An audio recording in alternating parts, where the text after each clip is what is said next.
And I did want to bring it back to the breath to ask you about the inhalation and the exhalation. Okay, so here we are. For one thing, one of the things that I teach is that all behavior is an outcome of context. So whether it's breath or whatever it is the basic context. And the context will be, and this is from the fluid point of view, would be the level of resistance that I'm maintaining. Mm-hmm.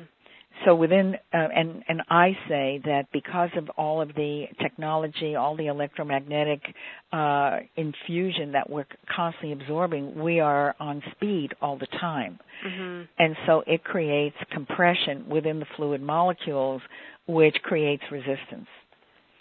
So our breathing will indicate, I say that the fluid is the fundamental context and choreographer. Mm-hmm. So depending upon the level of resistance within my system will be how my breathing will appear. Mm-hmm. So if I'm highly resistant and if I maintain a pretty much what I call fetch wood, carry water, meaning linear consciousness, my breath, if I'm in neutral gravity lying down on the floor, will be forward in through my belly area. Okay. And it will have a fairly rapid interval. The interval between the inhale and the exhale would be rather short. And that's because of the resistance in my system. As the fluid becomes less compressed, less compacted, my breathing will now be in relation to the receptivity of my tissue, and so my breathing will now have more scope and become more global. Mm-hmm. So meaning that as I breathe, I can feel my breath in my feet, I can feel my breath in my head, I can feel my breath in a global way. And what that indicates is that the level of receptivity within my system is now more open, mm-hmm. as opposed to what I started with. But what I find fascinating is that if I continue to decompress, meaning if I continue with the fluid and I keep decompressing, there's a natural migration to the back of breathing from the back tissues. It happens by itself.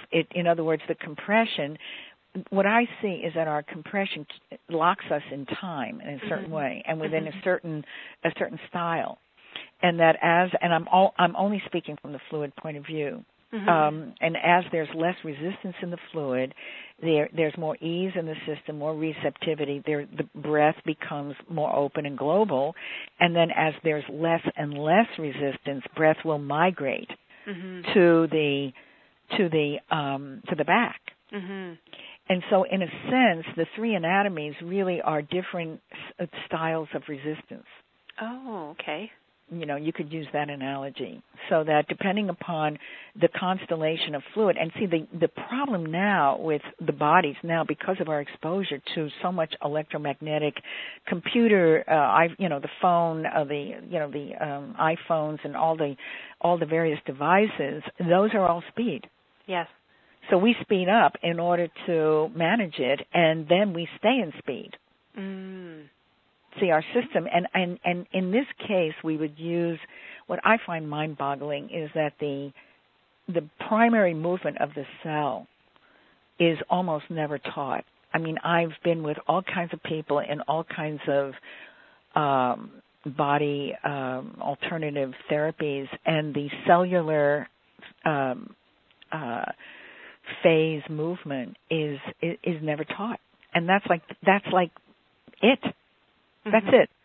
It's called the gel-solid phase transition of the cell. And what it is, the fluid changes its structure from semi-solid to aqueous. Mm-hmm. Mm-hmm. And it's a respiratory model as well. Mm-hmm. And it's also a yin-yang model. Yang is gel, and yin is soludio.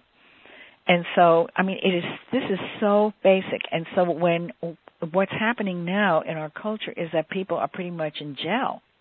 Mm-hmm, mm-hmm. because of the speed. Mm-hmm. And so they don't go into sol very easily, or if they do, it's minute. There was a young woman in a group I just finished. I was at Kripalu Institute in Massachusetts just now, and there was a young woman, 31, beyond stressed, beyond. I mean, she's numb on half her body, and I mean, she was a mess, and she could not exhale. I mean, her exhale was minute, and it was an indication of that her system cannot let go. That's incredible. Yeah, and it is such a precursor to, I mean, it's going to show up. I mean, there's no way you can carry that level of stress without having an event take place. I mean, there's just no way, because the body will break down in order to exhale. Mm-hmm, mm-hmm. But when it breaks down, it's not coherent. And so, and people get like fibromyalgia, or they'll get, I mean, there's any number of things that will happen when the stress is so monumental. I mean, she can't feel half her body. Mm-hmm. Mm-hmm. And she's only 31. And it's prevalent. Like, I don't think that's a unique story either. Hi there, my name is Nina Wallinder, and I wanted to talk to you about Layers of Health. Layers of Health is a free online community dedicated to investigating holistic and alternative health options. These options can include physical health, mental and emotional health, business health, as well as your spiritual health. So you can join me as I discuss your health concerns with various experts, mentors, and leaders in their fields. And these interviews are offered for free live, as well as during special encore presentations. But if you find one that is particularly interesting to you, you can also purchase it. So you can join me at www.layersofhealth.com, and I'll see you on the calls.